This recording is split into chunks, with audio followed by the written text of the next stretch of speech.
Welcome, everybody. A nice turnout. Another great breakfast. Excellent breakfast. Yes.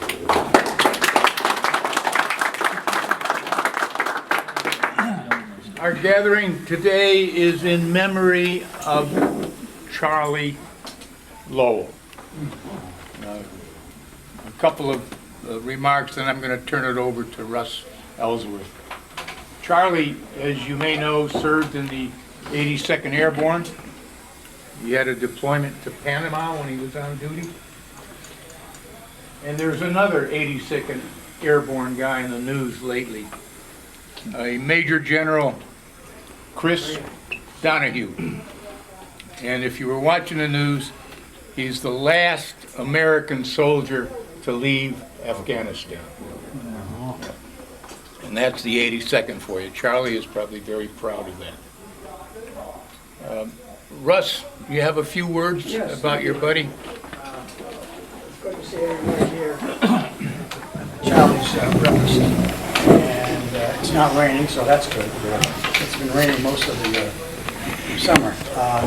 First of all, I'd like to say Charlie used to enjoy coming to his breakfast. It gave him a chance to visit with his Uncle Arthur, who was honored last month. And it gave him a chance to see old friends, meet new people, make new friends. I've known Charlie a long time. We go back to Mrs. Free's first grade class, center school, 1949. Oh my goodness. One of my oldest and dearest friends. And we did a lot of stuff together growing up in school, played sports together and things like that. My name's Steve Weiner. I actually live down in Southborough now. I know, on the other side.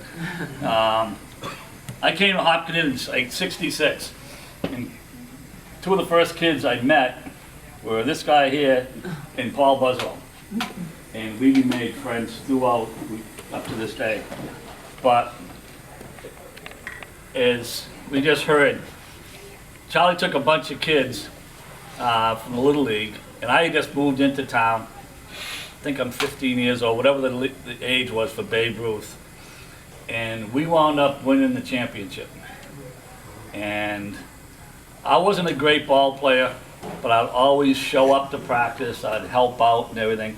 So the last game of the championship, Charlie throws me out into right field. And Mr. Monjard over there will attest to it. My biggest and most highest in my athletic career was throwing out the runner at third base to win the championship, to Artie Breast to catch it. But just Charlie as a baseball coach, he was the best baseball coach I ever had. We got a lot to cover today.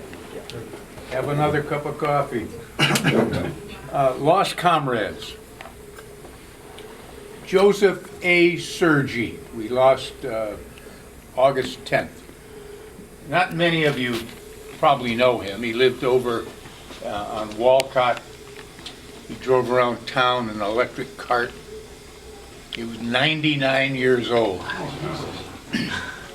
World War II submariner. Sunday is taps. We're going to do a tribute to these guys here that we lost. And some for the fire department, police department. And on 9/11, we're going to do a vigil. We're going to call it the Remembrance.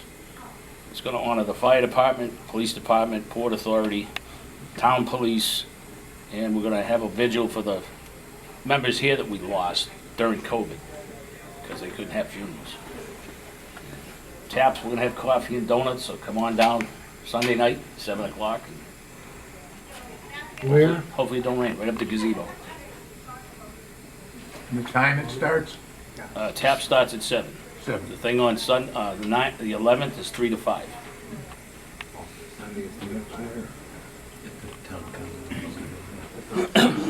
That's it. But my main purpose in life now is that I'm the CEO and founder of an organization called Vietnam the 50th Massachusetts. And what we do for the United States government is present lapel pins to former Vietnam veterans. And at the present time, we're presenting a special award to the spouses only of deceased Vietnam veterans who did not get one of the pins during his lifetime. The Vietnam the 50th will be holding a pinning event for all military veterans who served between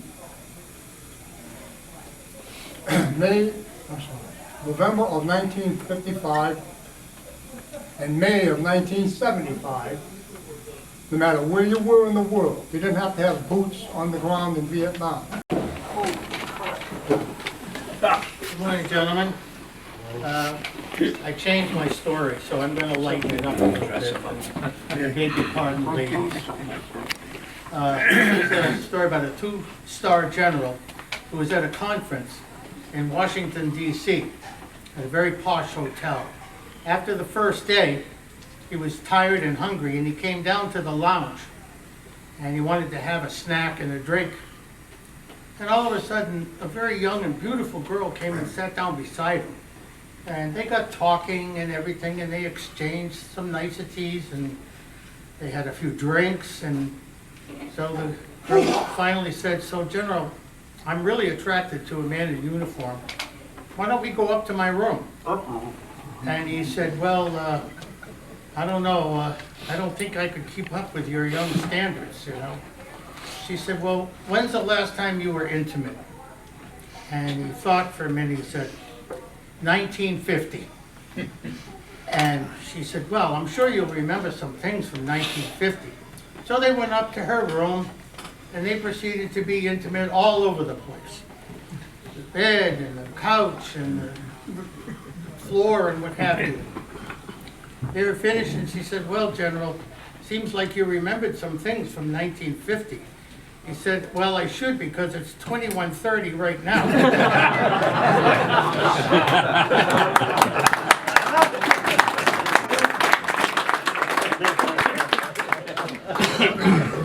Jack, I don't want to put any pressure on you.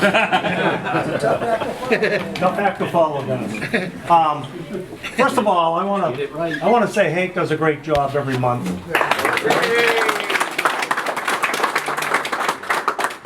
I would gladly invite him to take my place at what I do, because I don't know how many of you were here and how many remember 2 months ago. At the end of the meeting, Hank says, "I won't be here next month, I'll be out of the country." And then he paused and said, "I'll be in Vermont." So he does have a sense of humor. He's not all facts. I've been racking my brain to remember if I've told the story before. Please don't stop me. This involves, because of the weather and it's getting cooler, a kind of a cold, rainy night in September in Ireland, right outside Murphy's Pub. It had been raining all day and half the night, and there was just water everywhere, and we can all relate with that. And a gentleman was about to walk into the pub, and he sees an old man with a stick and a string in the puddle. And he says to the guy, "What are you doing?" He says, "I'm fishing." He says, "Come on inside. You're soaking wet. It's cold outside. Let me buy you a drink." They go into the pub. They're having a whiskey. They're sitting by the fireplace, thawing out, having a great conversation. They order a second round. So the guy who invited them in says, "I'm going to be a wise guy. So, old man, how many did you catch today?" He takes a sip of his whiskey. He says, "You're the 8th one."